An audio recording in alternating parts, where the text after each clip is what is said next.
એની આજે પ્રેસ વાર્તા Ahmedabad management association ખાતે રાખવામાં આવી છે.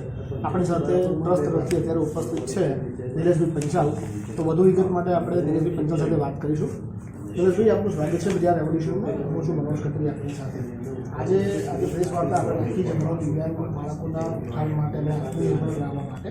તો એ આખો કોન્સેપ્ટ શું છે અને એની વિગત અમારી જે નવજીવન શરીરનો ટ્રસ્ટ છે, છેલ્લા 32 વર્ષથી મનોનિર્ભર બાળકોને તાલીમ આપવાનું કામ કરીએ છીએ. એના ભાગરૂપે અમે વોકેશનલ ટ્રેનિંગ પણ એમને આપતા. વોકેશનલ ટ્રેનિંગ આપતા અમને ધ્યાનમાં આવે કે ઘણા બાળકો એવા સરસ તૈયાર થઈ ગયા છે જે લોકો જાતે પણ પ્રોજેક્ટ બનાવી શકે. એટલે 2 વર્ષ પહેલાં અમે એક નવજીવન આર્ટ નામનો પ્રોજેક્ટ શરૂ કર્યો. એમાં 30 બાળકોને અમે જોડ્યા. નવજીવન આર્ટમાં અમે એવું લાગ્યું કે જે બાળકો બનાવી શકે છે પ્રોજેક્ટ્સ એ બનાવે અને ઘરે પણ એમને કામ આપે, જેથી ઘરે પણ બનાવે એમને વળતર આપવામાં આવે. બીજા જે સિવિયર છોકરાઓ છે એ પોતે બનાવી નથી શકશે, એમને પેકિંગનું કામ આપે, એટલે પેકિંગ થકી એ લોકો બીજા જે બાળકો છે જે લોકો સેલ પણ કરી શકે, વેચાણ પણ કરી શકે, તો એ લોકોને વસ્તુ એ જ બનાવેલી વસ્તુ વેચાણ માટે આપે અને એમાં એમને વાલીઓની પણ હેલ્પ લીધી ને અમે હેલ્પ કરી. આ રીતે અમે 2 વર્ષ જોયું તો અમે ઘણો બધો સમાજ તરફથી સપોર્ટ મળ્યો. નોર્મલ સ્કૂલોમાં અમે પ્રદર્શન રાખ્યા, કોર્પોરેટ આઈટી કંપનીઓમાં રાખ્યા, તો ત્યાંથી અમને ઘણો સારો સપોર્ટ મળ્યો. અને એટલા માટે અમે એવું નક્કી કર્યું કે જે 30 છોકરાઓ હાલમાં અમે આપી રહ્યા છીએ એ 100 છોકરાઓ સુધી આ પ્રોજેક્ટને લઈ જવું. એના માટે આપણું નવું મકાન બિલ્ડિંગ લીધું, એમાં આખી વ્યવસ્થા ઊભી કરી જ્યાં ફક્ત પ્રોડક્શન જ થાય અને સેલિંગ જ થાય. સેલિંગના સ્ત્રોત અત્યારે અમારી પાસે છે કે નોર્મલ સ્કૂલો સાથે અને આઈટી કંપનીઓ સાથે ટ્રાય કરી અમે ત્યાં નિયમિત સ્ટોલો લગાવીએ છીએ. એમના જે કાર્યક્રમ હોય એમાં પણ લગાવીએ છીએ. જે જુદી જુદી જગ્યાએ રાખી મેળા, દિવાળી મેળા થતા હોય છે એમાં પણ અમે એપ્રોચ કરીએ છીએ અને એ લોકો અમને વિનામૂલ્યે સ્ટોલ આપતા હોય છે. જે આપણી ક્લબો છે, રાજકોટ ક્લબ, કર્ણાવતી ક્લબ, એમાં પણ એ લોકો અમને સ્ટોલ વિનામૂલ્યે રાખવા દેતા હોય છે. તો આ બધાનો ઉપયોગ કરી અને આ છોકરાઓ જે મનોરંજન વિદ્યાર્થીઓ છે જે 12 મહિના પ્રોજેક્ટ્સ બનાવે છે એનું અમે વેચાણ કરીએ છીએ અને જે આવક થાય છે અમે આ છોકરાઓને આપી દઈએ છીએ અને એ રીતે પોતે આત્મનિર્ભર બને છે. એમના એ લોકો પોતે ઇન્કમ જનરેટ કરી શકે છે. ઘણા છોકરાઓ એટલા સરસ તૈયાર છે કે એ લોકો ઘરે જઈને પણ વેચે છે. વોટ્સઅપ પર એમના સગાવાલાઓને મેસેજ કે આ પ્રોડક્ટ્સના ફોટા પણ મોકલે છે, ઓર્ડર પણ લે છે અને ઓર્ડર મુજબનો માલ લઈને એ લોકો ઘરે જાતે પણ આપવા જાય છે. એમના મધર્સ પણ એમને હેલ્પ કરે છે અને સંસ્થા તરફથી એમને કાચો માલ પૂરો પાડવામાં આવે છે. એ લોકો બનાવે છે, બનાવેલો માલ વેચવાની તક પણ અમે સંસ્થા તરફથી એમને આપીએ છીએ. કુલ કેટલા યુવાનો બાળકો છે, કયા પ્રકારની પ્રોડક્ટ છે, કઈ પ્રોડક્ટ છે અને તમે એમને ટ્રેનિંગ આપો છો કઈ રીતે? અમારી પાસે ટોટલી 85 મનોદિવ્યાંગ વિદ્યાર્થીઓ છે, જેમાંથી 35 યુવાનો છે જેને અમે આ વોકેશનલ ટ્રેનિંગ આપીએ છીએ. વોકેશનલ ટ્રેનિંગના અંતર્ગત અમે 12 મહિના ચાલે એવી પ્રોજેક્ટ્સ અમે પસંદ કરી છે.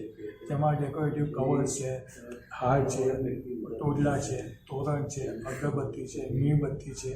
જે પ્રોડક્ટ્સ આમ જોવા જાવ તો તમને નાની સરખી લાગે ભાઈ આમાં શું છે, પણ આ પ્રોડક્ટ્સ એ લોકો વધુ પડતી બનાવે છે, વધુ પડતી વેચી શકે. કારણ કે આનો ઉપયોગ 12 મહિના લોકોના ઘરમાં થતો હોય છે.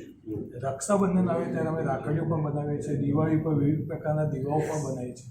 આમ જોવા જઈએ તો અમારી 40થી વધુ પ્રોજેક્ટ્સો થતી હોય છે અને એનું વેચાણ પણ અમે 12 મહિનામાં થાય એટલા માટે અમે અમારી સ્કૂલની બાજુમાં એક શોપ પણ ઊભી કરી છે, નવજીવન આર્ટના નામે.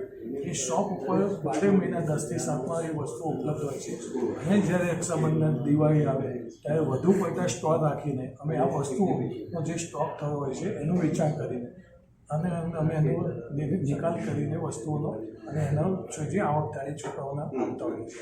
દર મહિને જે લોકો લેતા જ હોય છે સ્ટાઇપેન્ડ સ્વરૂપે, પરંતુ જે નફો થાય એ પણ એમની વચ્ચે વહેંચી દેવામાં આવે છે. આ જે મનોદિવ્યાંગ બાળકો છે, યુવાનો છે, એની મનોદિવ્યાંગતા કયા પ્રકારની હોય છે? એટલે પાર્શિયલી હોય છે. અમારી પાસે જે વિદ્યાર્થીઓ છે, જે મનોદિવ્યાંગ વિદ્યાર્થીઓ છે, એમાં અમુક બાળકો સિવિયર પણ છે, અમુક બોર્ડર લાઇન છે, અમુક માઇલ્ડ લેવલના છે. આ બધાની પાસે ડિસેબલ સર્ટી પણ અવેલેબલ છે. એટલે અમે જે માઇલ્ડ બાળકો છે એને બનાવવાનું કામ આપીએ છીએ, જે સિવિયર બાળકો છે એને અમે પેકિંગનું કામ આપીએ છીએ અને જે બોર્ડર લાઇન માઇલ્ડ પ્રકારના છે એમને અમે વેચાણનું કામ આપીએ છીએ. એ રીતે એમની ક્ષમતા અને એમની એબિલિટી મુજબ ભાગ પાડી અને અમે આખો પ્રોજેક્ટ શરૂ કર્યો છે અને 2 વર્ષમાં અમને ખરેખર સારો સપોર્ટ મળ્યો છે, જેથી અમે આને વધુ એક્સપાન્ડ કરવા જઈ રહ્યા છીએ. દર્શક મિત્રો, આપણે નિલેશભાઈ પંચાલ પાસેથી આજની માહિતી મેળવી. મનોજ ખત્રી સાથે કેમેરામેન જય દવે, મીડિયા કમિશન. फेवरेट था नहीं